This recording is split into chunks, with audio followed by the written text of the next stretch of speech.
Bapak Ibu hadirin jamaah rahimakumullah. Allah sampaikan di dalam surat Al-Ankabut ya. Surat yang ke-29 ayat 45. Udlu ma ukhiya ilaika minal kitabi wa aqimis shalah inna sholata tanha anil faksha'i wal munkar wala dzikrullahi akbar wallahu ya'lamu ma tasna'un. Rasulullah itu disuruh baca dening Allah. Bacalah kitab, maksudnya Al-Quran, yang telah diwahyukan kepadamu Muhammad, dan laksanakanlah sholat. Sesungguhnya sholat itu bisa mencegah perbuatan-perbuatan faksha wal mungkar, tapi ketahuilah mengingat Allah itu lebih besar keutamaannya dari ibadah yang lain, dan Allah mengetahui apa yang kamu kerjakan.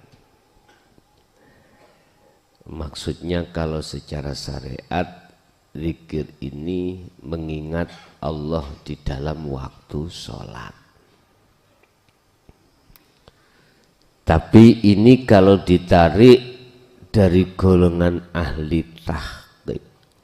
Ahli tahqiq itu ahli hakikat yang sudah sampai ke makrifat Allah. Wala dzikrullahi akbar.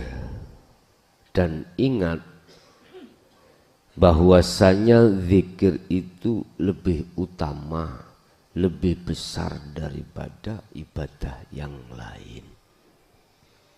Yang dimaksud zikir di sini, Pak, mengingat Allah. Sesuai dengan apa yang dulu-dulu sudah kami sampaikan. Ada kesadaran diri di dalam hati kita, ada pangrosoh, ada satu pengiman bahwasanya segala apapun yang tampak secara mata zahir makhluk jasmaniyah ini alam kasunyatan, alam fisik, atau alam gaib. Di situ yang tampak dan nyata dan yang berperan hanyalah Allah. Inilah yang dimaksud zikir di dalam surat Al-Ankabut ayat 45. Tapi mana ini diterangkan? Sehingga kita umat Islam khususnya waktu sholat ya wis pokoknya sholat. Pokoknya sholat. Pokoknya ngelakoni. Tidak pernah difikirkan dan dievaluasi ruhaniahku kemana. Enggak ada. Karena makomnya, Pak. Karena makomnya di syariat itu tidak sampai di situ. Makanya saya sering katakan, jikalau kita masih ada di TK, naiklah ke ibtidak atau ke SD. Jikalau kita masih di SD, naiklah Jikalau kita masih di syariat, pahami apa sih thariqah itu. Umat Islam itu kalau dibagi sak dunia itu lebih banyak 99,9%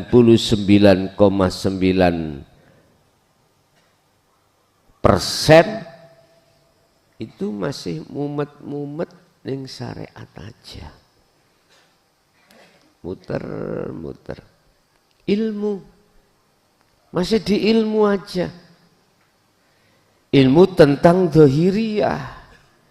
Bagaimana caranya sholat benar secara jasmaniyah. Oh iki kitabe.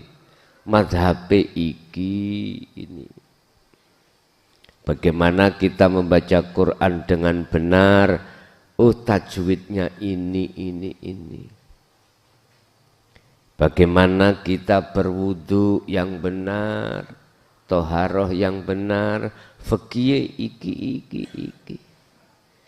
Kita umat Islam itu kebanyakan masih muter-muter ning ilmu syariah.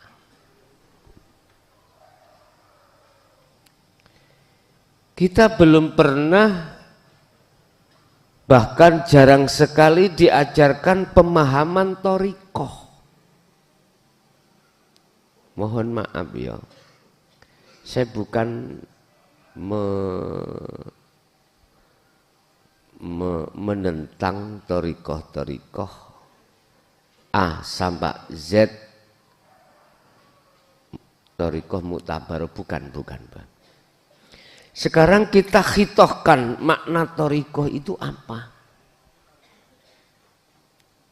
Kita nggak pernah diajarkan apa sih thariqah itu.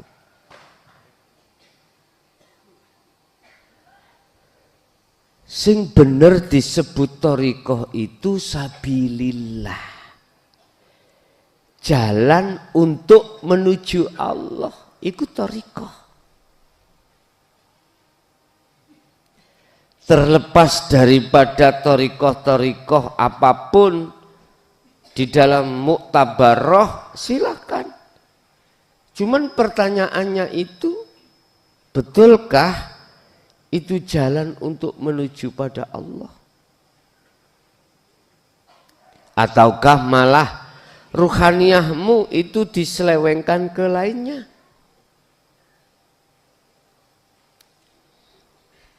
Kan sudah jelas Allah katakan, ketika kau berjalan di atas jalanku, kau harus inni wajjahtu wajhiya.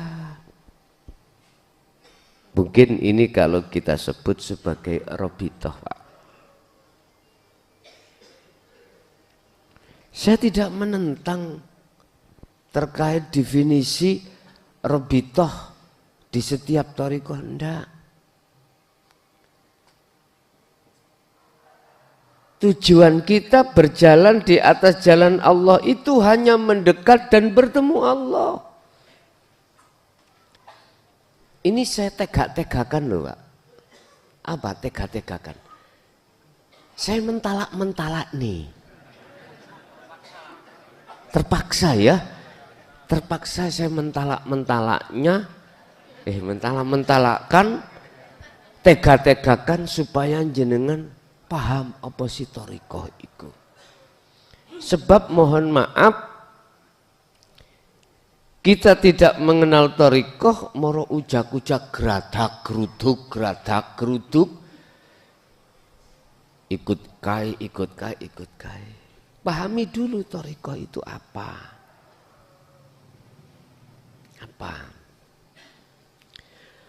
Di dalam surah Al-An'am ayat 79 ini Allah sudah menegaskan, ketika kau berjalan menuju di atas jalanku dan bertemu aku, maka kau harus tahu ini sak temene ini wajjahtu, iki cerita tentang Nabi Ibrahim. Sesungguhnya ku hadapkan wajahku wajhiyah terhadap wajah Allah. Mana wajah Allah? Ya hidup itu. Bukan wajahnya guru makhluk, Pak. Bukan wajahnya guru makhluk yang kita anggap sebagai mursyid. Bukan. Kalau enggak percaya Anda, ayo hadapkan wajahmu terhadap dia. Sampai puluhan tahun pun ambung silitmu nek iso usul. Lha wis enak toh, saya mentala-mentalakan ini aku ngomong. Supaya paham jenengan.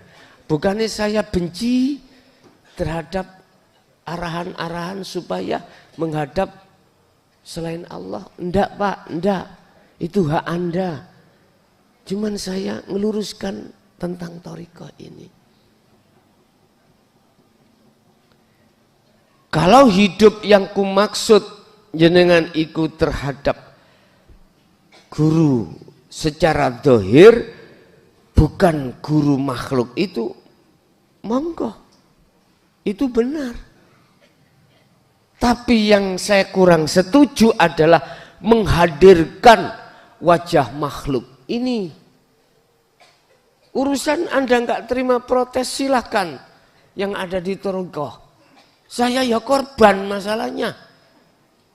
Dan saya beranikan untuk berkata yang sebenarnya bagaimana. Sebab ning Quran nggak ada Mbak Robitoh itu menghadirkan wajah makhluk, itu nggak ada. Entah ini perbuatan siapa, aku yang nggak tahu. Tapi Rasulullah demi Allah nggak pernah mengajarkan hambanya, sahabatnya pada saat itu enggak. Justru terhadap kita sudah tertuang di dalam Al-Quran itu yang kutemukan di dalam surat Al-An'am. Ayat 79 tentang Robitoh. Itu dikatakan, jikalau kau betul-betul terbebaskan dari syirik Ibrahim, wa ma ana minal musyrikin, yo inni wajahtu wajhiya. Ayo diproses Pak. Wajhiya itu yang mana? Sifatnya lilladzi fatoro samawati wal ard. Dialah zat hidup yang menciptakan, menguasai, menggerakkan jagat langit dan jagat bumi. Hanifan, hadapkanlah wajah ruhmu dengan sungguh-sungguh. Ini aku boleh teringat beliau Syekh Haji Malang Blimbing niku memerintahkan saya untuk berjalan ke arah barat dan tidak boleh tolah tengok-tengok. Ini yang aku maksud, tapi tidak dijelaskan gini Pak. Ternyata ini jawabannya. Kalau betul-betul dirimu Ibrahim menempatkan posisi wajahmu menghadap wajah Allah, maka ditegaskan wa ma ana minal musyrikin.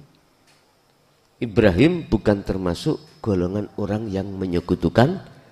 Berarti tak simpulke dengan ayat ini, siapapun kita, hati kita menghadapkan selain wajah Allah, syirik. Pak, tak mentalak no kula ngomong niki.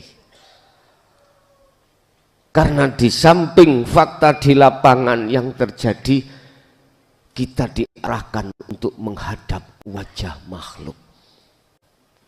Karena saya sendiri juga korban, Pak. Korban. Yes, mumpung jenengan kali kula dereng bongko. Dereng bongko, ngerti bongko ya? Matek itu. Dereng. Ya udah. Apa sih thariqah jalan itu? Secara syariat ilmu kita sudah tahu. Ilmunya secara syariat menurut baginda Kanjeng Nabi bagaimana? Gue nek numpak jaran jangan lewat belakang. Iki ilmu syariat lo ya. Kalau jenengan lewat belakang jelas diselentik. Tahu diselentik nggih? Disepak. Jangan. Ilmu syariatnya kita naik kuda itu lewat samping. Jangan lewat belakang. Itu ilmu syariat. Nama numpak nunggang kuda itu toriko. Toriko, nama. Nama kita nunggang kuda itu toriko. Tujuanmu apa? Hakikatmu apa nunggang kuda? Tujuannya kemana kau nunggang kuda? Ke JB, ya, JB. Sekarang jenengan tujuanmu, hakikatmu apa dalam setiap aktivitas? Illa liya'budullaha, hanya menyembah Allah. Sampai cari ning Quran tentang masalah menyembah. Sampai cari ning Quran tentang masalah apa tugas kita di dunia Allah ciptakan itu. Hanya menyembah. Enggak disuruh ini itu, enggak. Bahasanya illa liya'budun, hanya menyembah. Wa ma umiru, dan tidak diperintahkan kamu sekalian illa liya'budullaha, kecuali menyembah. Dan menyembah ini tidak terlepas dari zikir. Makanya Allah katakan dalam surat Al-Ankabut tadi, waladzikrullahi akbar. Menyembah dengan zikir itu enggak bisa dipisahkan. Zikir yang kami maksud definisi yang di depan tadi. Apa? Di dalam keakuan dirimu, makhluk-makhluk dalam dirimu udah nggak ada. Itulah nyembah, itulah zikir. Berarti makrifat Pak, bertemu. Sebab tujuannya hakikat Anda itu adalah makrifat, bertemu Allah. Artinya kita secara manusiawiyah Pak, di dunia ini berhubung diamanai Allah jasad ini, harus jasad ini makan, minum, aktivitas macam-macam. Maksudnya jadikan seluruh aktivitas jasmaniahmu itu bernilai ibadah, nyembah. Ini akan bisa terjadi manakala tidak lepas dari zikir secara hakikat. Paham ya? Yes. Mungkin kalau saya bongkar tentang masalah Robitoh, mengapa kita disuruh untuk menghadapkan wajah makhluk. Menisan tak bongkar, tapi aku bongkar ini bukan karena saya benci, enggak, sayang padamu. Sayang, tolong yang merasa jangan tersinggung, jangan anggap saya itu membenci kamu dengan membongkar ini, enggak. Enggak, saya justru kasihan terhadap dirimu dan seluruh pengikutmu. Gini Pak, kita mulai sejak kecil itu, siapapun kita, terdoktrin Pak dengan akhlak istimaiyah, akhlak hablum minannas, sehingga ada istilah adab tata krama, ya, antara guru dengan murid, antara murid dengan guru. Monggo kalau itu hanya sebatas jasad, sah-sah saja. Hablum minannas. Kita dikasih Allah ainul basyariyah, mata dohir ini memang untuk melihat dohir, untuk melihat makhluk, untuk berhadap-hadapan dengan makhluk. Sehingga jenengan waktu nikah yang laki biar enggak keliru podo lakine, dikasih mata Allah dikasih tanda-tanda nek wedok iku sewean, nek lanang sarungan. Udah ada tanda-tandanya, dikasih mata biar bisa membedakan, oh ini perempuan, oh ini laki-laki. Supaya jenengan iki cek gak seneng podo lanangi seperti zaman Nabi Lut. Sing wedok, sing perempuan ya juga begitu. Allah kasih mata untuk melihat, oh ini laki, ini perempuan. Sehingga lewat akal itulah difungsikan. Kalau laki-laki itu harus nikah sama perempuan. Kalau perempuan tidak boleh nikah sama perempuan.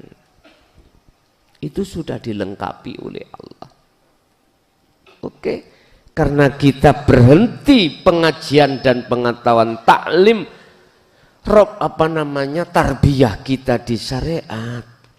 Nggih, mohon maaf. Mengapa saya sebagai guru atau mursyid di Thariqah A kok mewajibkan ketika jenengan Robitoh itu menghadap aku?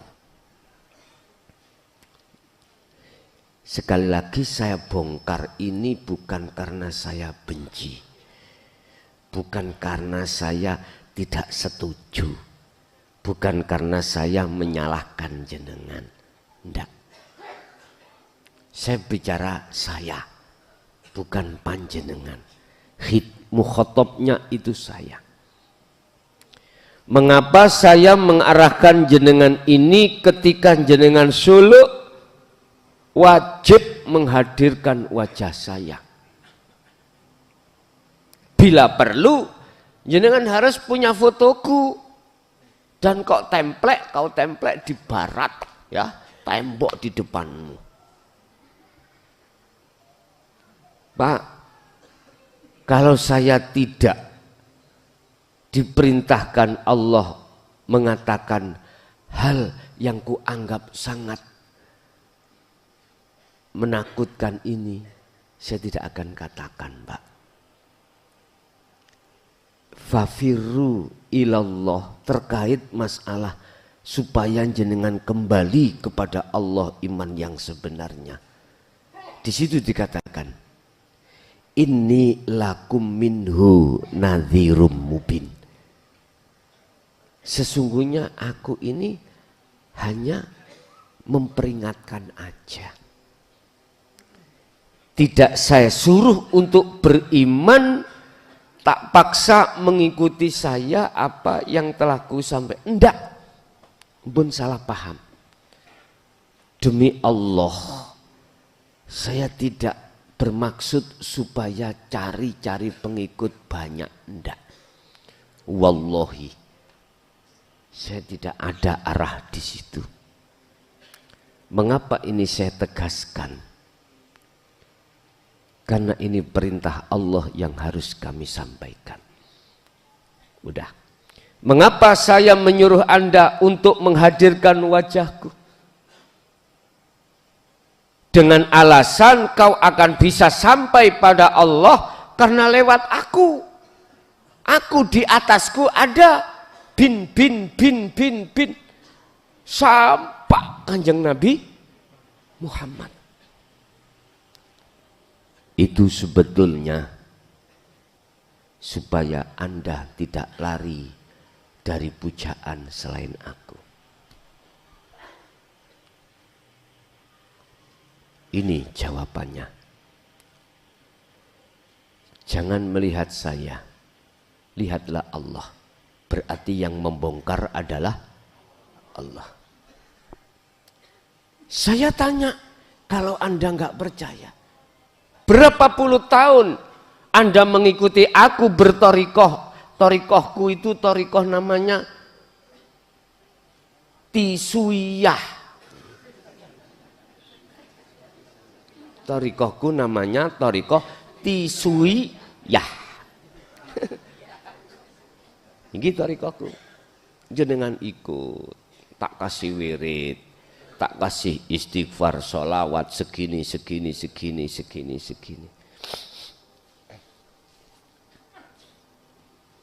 Tisu kan kanggo bebersih umbel to, Pak. Gitu, ya Bu ya. Jawaban satu, karena aku takut jikalau kau tidak memuliakan aku. Aku takut kau tidak menghormati aku. Aku takut Anda ini tidak memuja aku. Inilah alasan pertama di dalam hatiku nafsu mendorong diriku seperti ini. Terlepas saya sadar atau tidak sadar kalau ini salah, monggo. Sakerso jenengan. Yang jelas saya tidak merasa salah ketika saat saya memerintahkan Anda ketika suluk berobitoh menghadirkan wajahku. Saya tidak merasa salah. Ingat, nafsu itu lebih alim daripada kita. Estu, sungguh. Katanya kita lebih sakti nafsu, lebih sakti iblis, Pak. Saya melihat kalau nggak percaya, seluruh makhluk zaman itu malaikat jumlahnya yang beribu-ribu, nggak ada yang berani membantah Allah kecuali Ajazil, karena dia merasa lebih alim, lebih segala-galanya.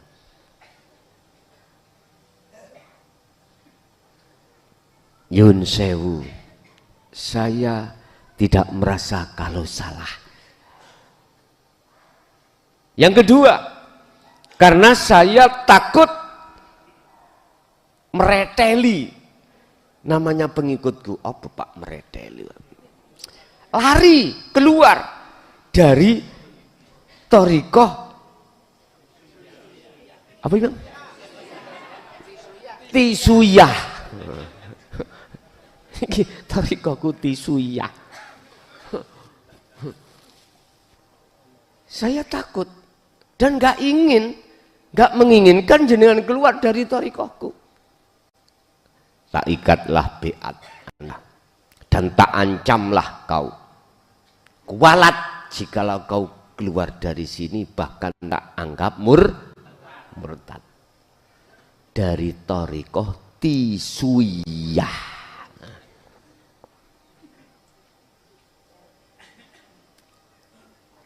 Sukses saya, sukses. Dari sisi penghormatan sukses. Ada kegiatan-kegiatan sebagai pengokohan. Mungkin sering kita sebut dengan tawajuh. Atau khususia. Saya tidak menyalahkan, enggak. Saya berbicara thariqah saya, tisu, iya. Ya enggak bicara thariqah lain, enggak. Ini saya contohkan, saya thariqah saya salah. Keluar dari jalur kebenaran Rasulullah atau para nabi dan rasul. Berikutnya, kalau saya sudah sukses, seenak saya berkalam, Pak. Sak njeplaki cocotku. Aku pingin punya mobil, bilang, piye gurumu iki gak nyekel mobil. Urunan? Thariqah tisuyah. Akhirnya jenengan lewat, saya bikinlah biar tidak saya langsung, namanya khalifah. Setiap daerah-daerah khalifah ini di daerah ini ada. Saya enggak langsung berinteraksi terhadap jamaah, ya saya berinteraksi kepada khalifah wakil-wakil itu. Montorin jaluk ganti, mosok montor iku oplet tae. Kongon urunan? Oh urunan Pak, krotok. sukses saya. Sukses. Jikalau ada jamaah atau pengikut saya yang tidak pernah ke sini, wis saya lewat daerah mana? Daerah misalkan daerah Kabupaten Karpet. Kabupaten Karpet. Oh, iki tempatnya di desa ini, kabupatennya Karpet. Kan buatan enten Kabupaten Karpet nggih. Akhirnya diintimidasi sampean kali khalifah. Ditakut-takuti sampean kali khalifahku. Teko wayah kegiatan teko supaya di mata orang lain wah tahu wah. Orang lain mengatakan lo torikoe kelason tisu siah ya saiki ribuan nih. Akhirnya apa Pak? Konco-konco sing pengen nyalakno di PR tanda sak pitruti. Waduh moro gratak-gratak sowan. Duduk Mbah Yai, goblok aku sik nom njuluk Mbah Yai. Tak lono ngono misale ya. Jeluk encak utawa kang lho, gak cocok aku kok jeluk Mbah. Wong sik nom ngono. Sik 21. Apa? Ingin memanfaatkan jamaah saya. Berhubung saya sukses mendoktrin jenengan, saya ngomong A sampai mesti A. Saya ngomong B sampai harus B. Kalau tidak kualat. Bu, Medan tahu kualat Bu bahasa? Apa bahasa Indonesia ini kualat Pak? Karma. Jadi sampean ketakutan Pak. Ketakutan. Sehingga aku memunculkan kalam gini. Surgamu iku aku sinanggung. Dunyo-dunyomu iku lebih baik kok utamakno kok suguhno kok sajenno nang aku. Loh, ini saya sadar apa ndak? Kalau saya salah, yang jelas saya nggak sadar. Karena saya menolak dinu tauhid. Nggak sadar Pak saya. Akhirnya saya enaknya sendiri. Akhirnya ada kontrak politik Pak dengan calon legislatif atau eksekutif. Wani Biro. Sampeyan nggak ngerti. Saya masalahnya saya sendiri yang ngalami kontrak politik. Ya, kamu tahu toh pengikutku tidak ratusan tapi ribuan. Wani Biro? Ngerti Wani Biro Pak nggih? Wani berapa kamu memanfaatkan saya lewat jamaah? Beres sak njeplake cocot muson. Wong kiai dicocot. Wis gak cocok. Kiai top markotop ya Pak ya. Akhirnya oke, sepakat. Kalau nanti jadi apa investmu pada aku nggih pondok niki kula patusno anggaran bagaimana sekiranya jamaah iku nyaman. Jadi tambah luas, kita luaskan. Seneng mboten Pak? Ya jelas. Hati kalau masih ada di situ wis gak bisa menolak Pak. Itu pasti. Akhirnya apa? Sukses saya. Tak bikinlah sampean itu dalam kalimat. Ini mau presiden atau DPR, tolong coblosen iki. Coblosen iki. Wis tak sampai nang ngono sampean pasti mengikuti. Karena sampean takut kual.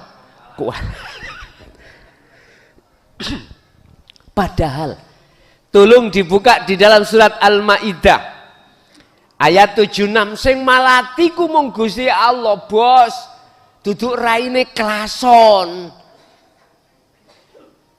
bukan Hanya Allah. Malakum dzarraw wala naf'an. Lah jelas. Selain Allah itu tidak bisa memalati dirimu. Nggak bisa. Mengapa kamu masih tetap menyembahnya? Masih memujanya? Selain Allah tidak bisa memalati Anda. Sing pojokan wedi. Karena tahun-tahunan ana tarika mantun diomongi ngono nggih wedi tenan, Pak. Wis, mohon maaf. Inilah alasan mengapa di dalam thariqah saya Tisuyiyah ini mendoktrin Anda supaya Anda itu menghadirkan wajah aku. Wis. Sore hari ini saya tegaskan, jikalau kita menghadapnya itu selain daripada Allah ini, laisa kamisli sayun ini, jelas bertentangan dengan surat Al-An'am ayat 79. Kita masih tetap dalam kondisi ruhaniah ini beriman selain Allah, berarti musyrik. Saya pakai alasan sanadku muttasil, kau harus mengikuti sanadku ini. Aku karena sambung di atasku sambung sampai Rasulullah. Aku tanya, dan ini ketegasan Rasulullah yang pernah beliau sampaikan. Saya klason, dukure klason, dukure, iku sampak Rasulullah Muhammad iku makhluk napa mboten? Makhluk tak? Kalau kita sepakat itu makhluk, lalapo wajahmu kok hadapkan wajah makhluk? Padahal Quran mengatakan lilladzi fataras samawati wal ard. Udah, bos. Kalau menurut saya mumpung kita belum bongko, ya sudahi kalimat-kalimat yang mengajak terhadap orang lain untuk menghadap terhadap wajah kita. Sudahi. Kalau jenengan mau, kalau nggak mau ya terserah. Mohon maaf. Nanti jikalau umat kalau sudah tahu harus kemana wajahku menghadap ini, kalau sudah tahu maka gak payu, Pak. Makhluk sing nyuwun sewu, sing njaluk disembah iki, njaluk dipuja ini, njaluk disajen ini, gak payu sudah. Dan mereka termasuk klason nggawa tisu ini ketakutan untuk kau tinggalkan. Ketakutan, ya. Itu ketakutan, Pak. Sepi. Jelas saya tidak akan pernah mau memberikan sesuatu padamu, justru kau harus memberikan sesuatu padaku. Sehingga ilmu diomongno. Ilmu iki nek dibanding dunya saisine wekmu gak cukup gawe nukar. Akhire ya niki kesempatan di dunyamu, di masalah kadang-kadang sampai di bojomu. Mbok nian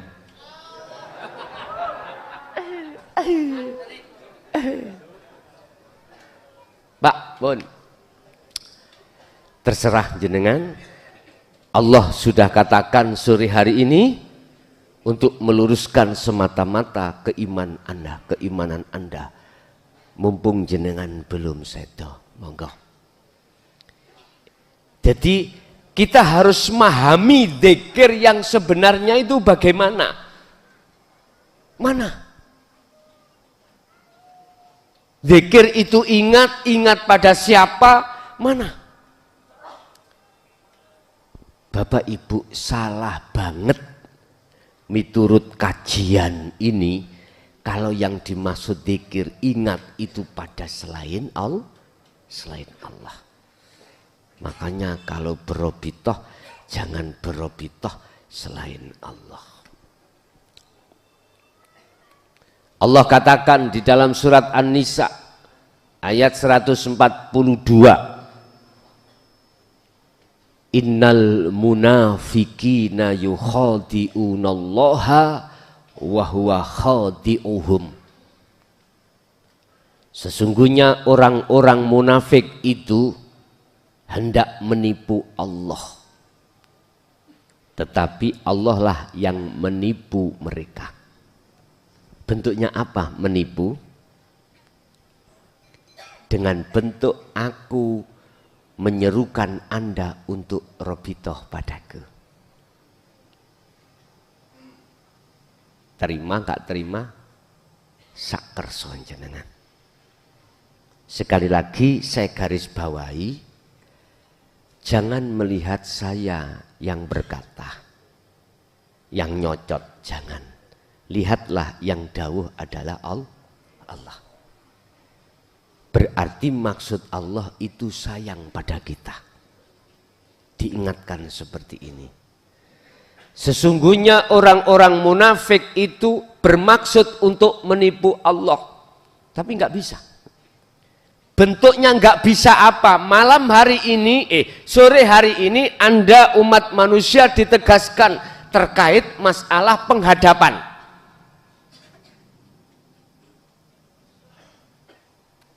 Salah betul ternyata kita selama ini.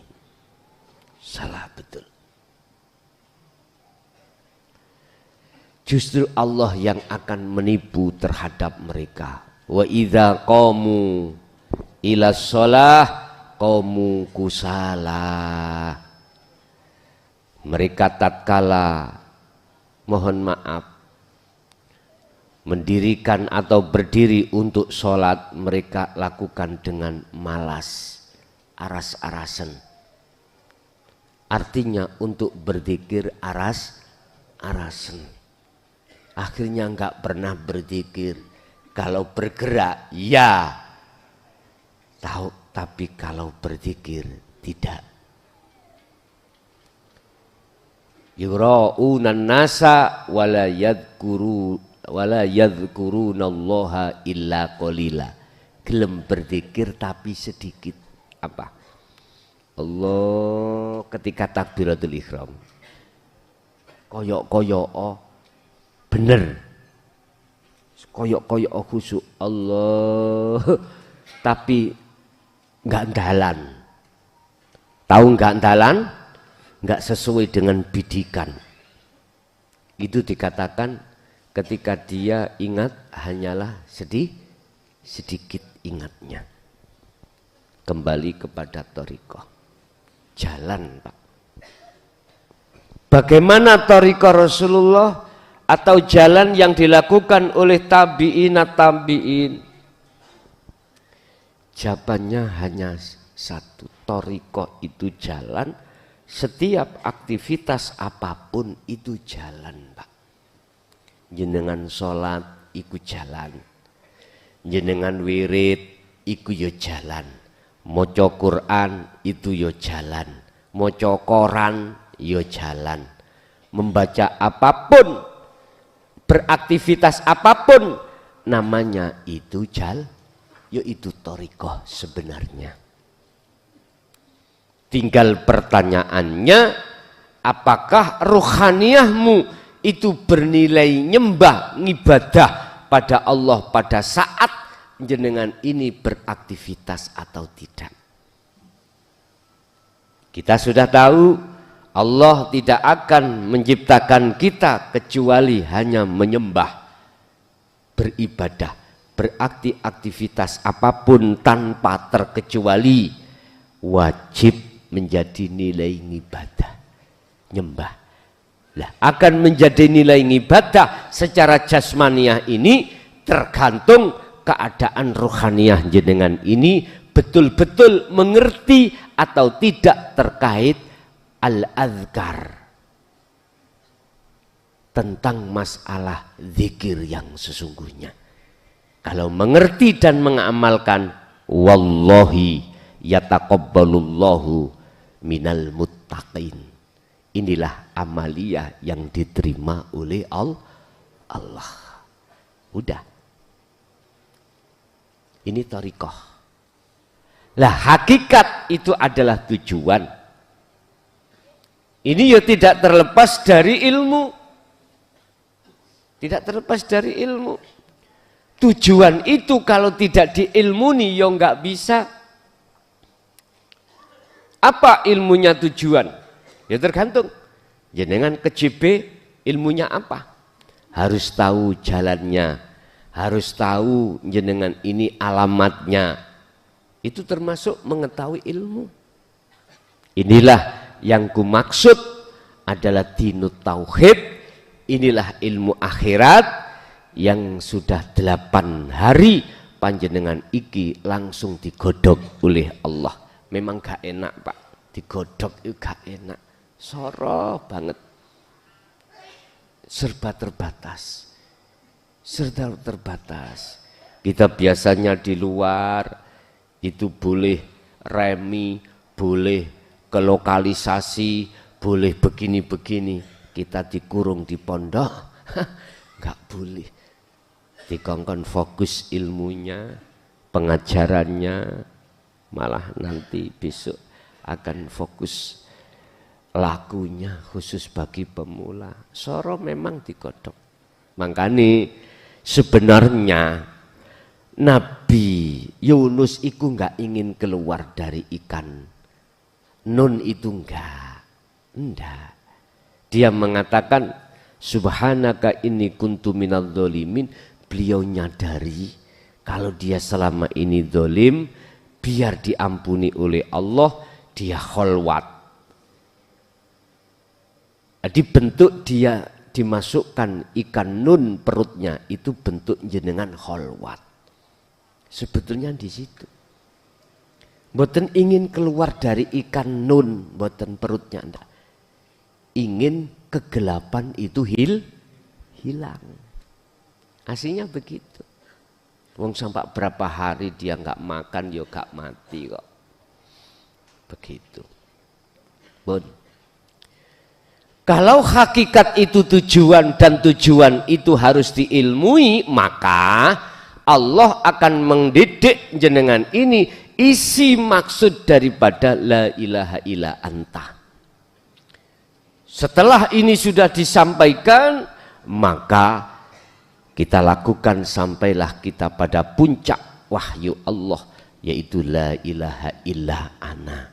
Inilah zikir.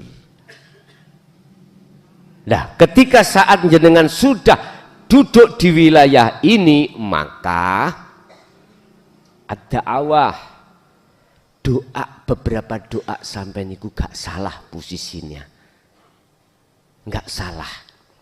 Bagaimana caranya doa yang benar miturut pandangan hakikat makrifat. Jikalau sikonnya itu terpaksa, Anda harus berdoa Allahumma.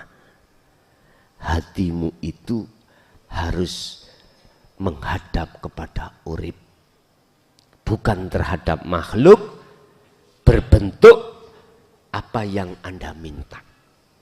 Sehingga kalimat da'a itu secara ruhaniyah menjadi makna menghadap, secara jasmaniyah syariatmu menjadi meminta. Gak apa-apa. Tapi kebanyakan beliau-beliau ahli syuhud itu sudah tidak lagi berani.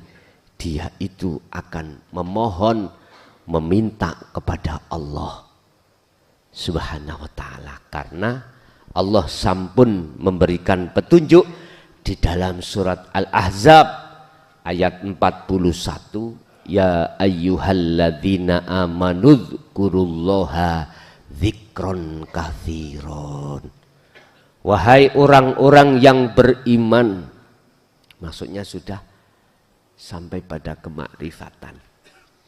Udzkuru do dzikira sira kabeh, ilinga sira kabeh Allaha ing Gusti Allah dzikron kelawan zikir yang sesungguhnya zikir kathiron kang ukeh.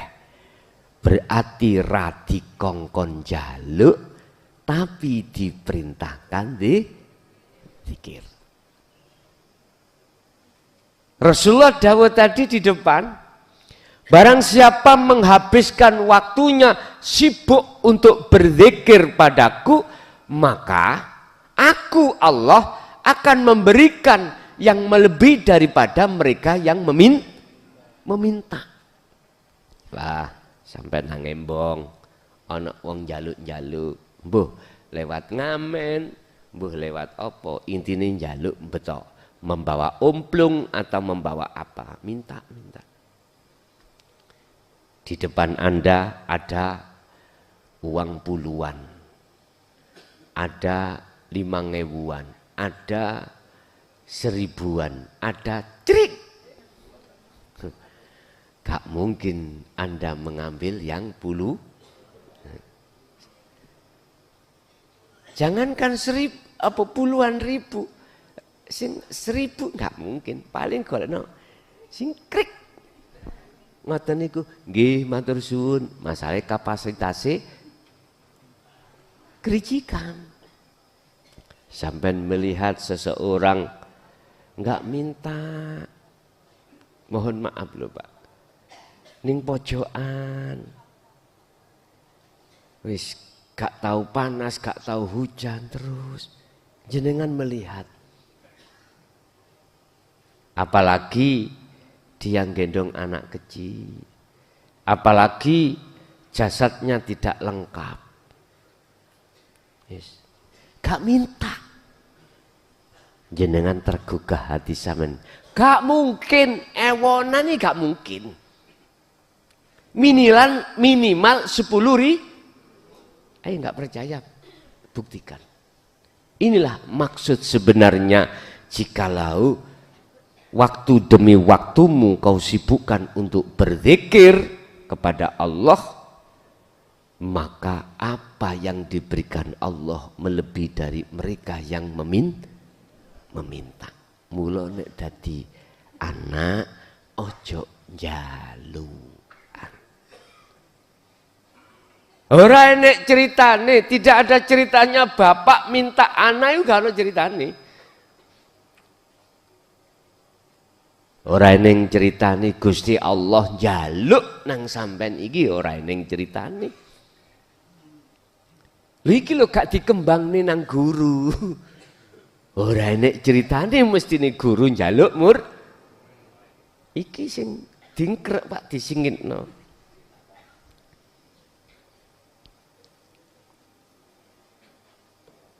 Bapak Ibu hadirin jamaah rahimakumullah. Kalau sudah ketata yang namanya zikir, yang sesungguhnya otomatis ada awat, doa itu tertata juga. Estu. Dengan sendirinya jenengan pada Allah tidak ngecemes nanti. Estu nggak ngecemes.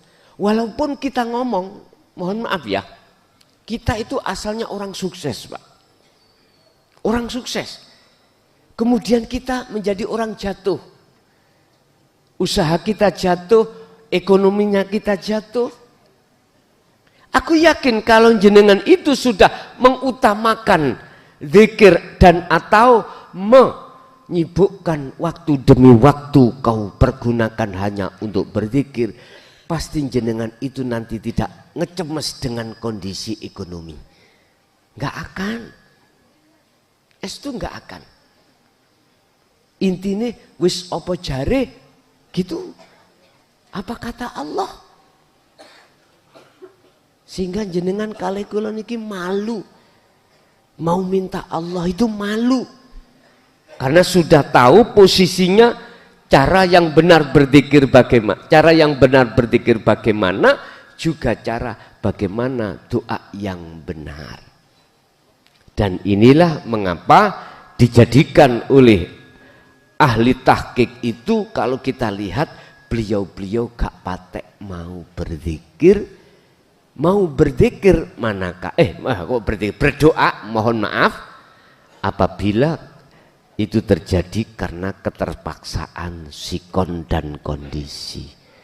Bapak Ibu hadirin jamaah rahimakumullah, ingat Allah sampun bersabda di dalam satu ayat surat Al-Baqarah ayat 152, wadhkuruni adzkurkum washkuruli wala takfurun. Jikalau kau ingin diingati Allah ya ingatono.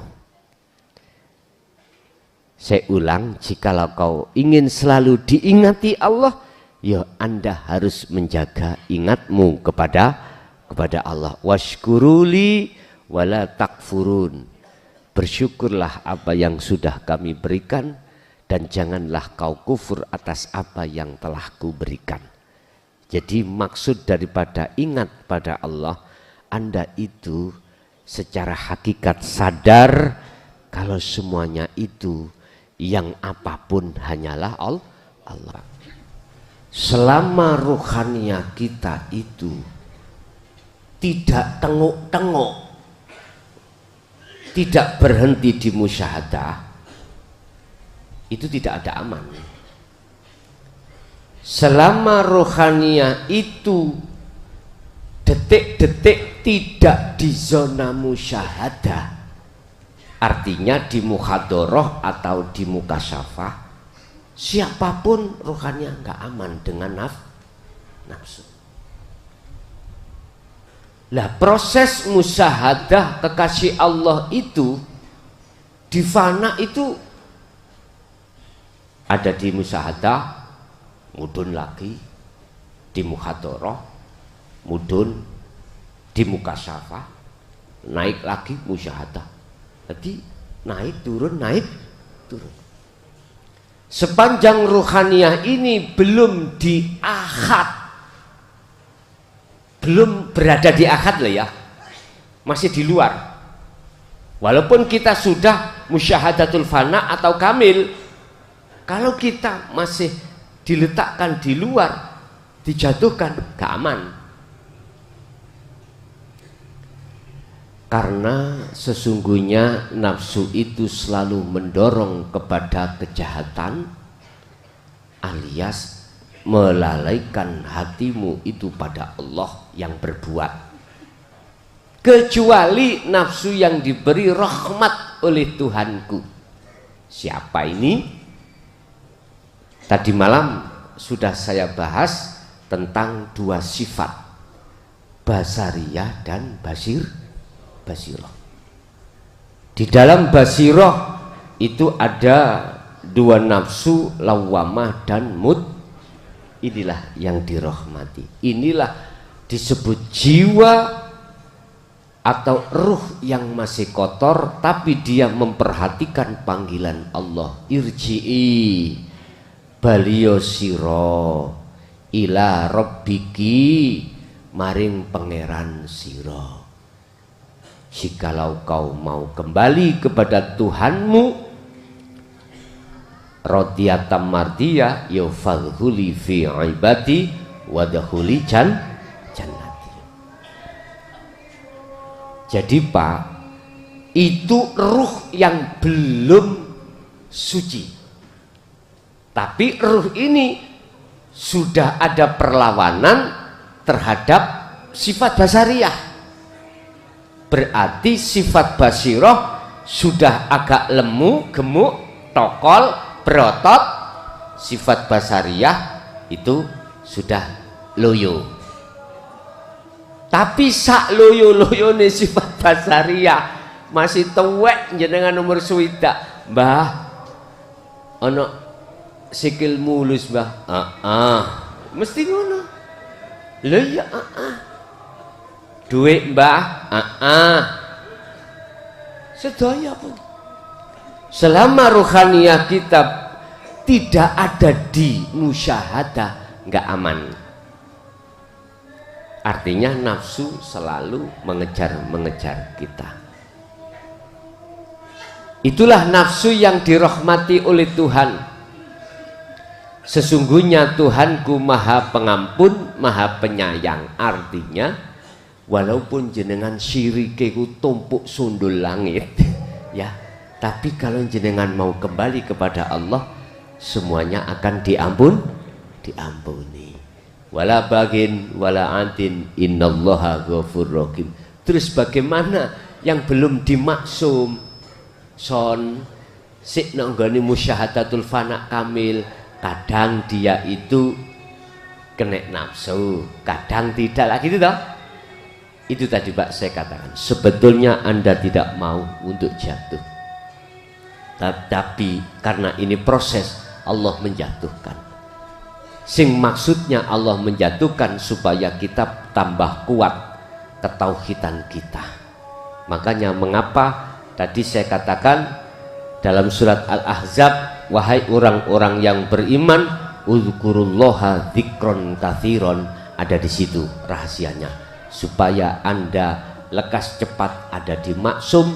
Jadi harus memperbanyak zikir. Lahumul Fatihah.